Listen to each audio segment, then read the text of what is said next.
It was Christmas on the island of Sodor. All the engines were working hard. Thomas and Toby were busy carrying people and parcels up and down the branch line.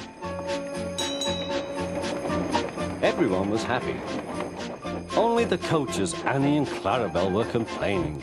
It's always the same before Christmas, they groaned. We feel so full, we feel so full. Oh, come on, said Thomas. Where's your festive spirit? Christmas Day is almost here. By the side of the track was a lonely little cottage with a familiar figure waving to them.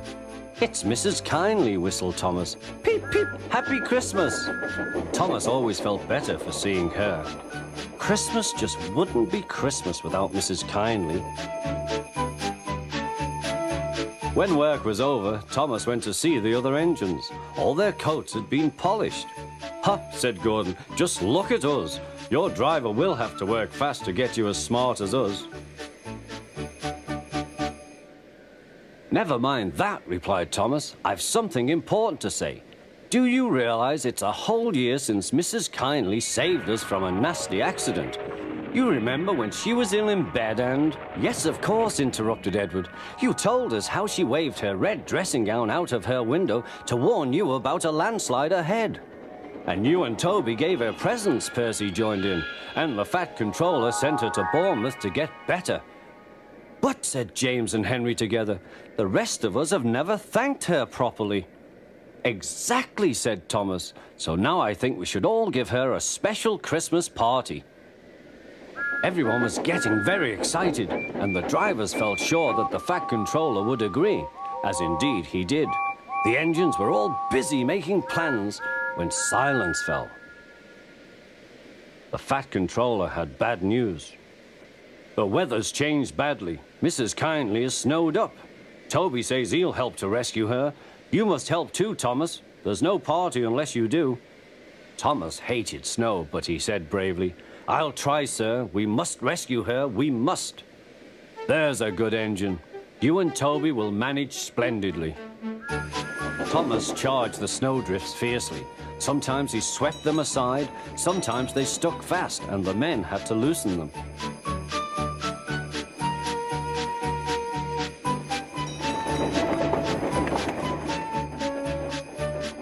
But at the cutting near the cottage, they could go no further. Look at that, exclaimed Thomas's fireman. Peep, peep, peep, here we are, whistled Thomas. An answering wave came from an upstairs window. Then they heard a familiar sound. That's Terence, said Thomas. He's come to help too. Sure enough, Terence had a snowplow and was working hard to clear a path to the railway line in safety. At long last, the rescue was complete. Percy took the tired workmen home. Terence said goodbye to Mrs. Kindly and promised to take care of her cottage as he watched them all set off. The engines made good time. No more snow had fallen, but the yard was dark. Thomas's heart sank. Suddenly, all the lights went on. What a marvelous sight awaited Mrs. Kindly. Well done, said the Fat Controller. I'm really proud of you all. Mrs. Kindly especially thanked the smaller engines.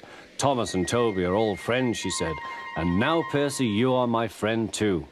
Percy was very pleased. 3 cheers for Mrs. Kindly, he called. Peep, peep, peep. They all whistled.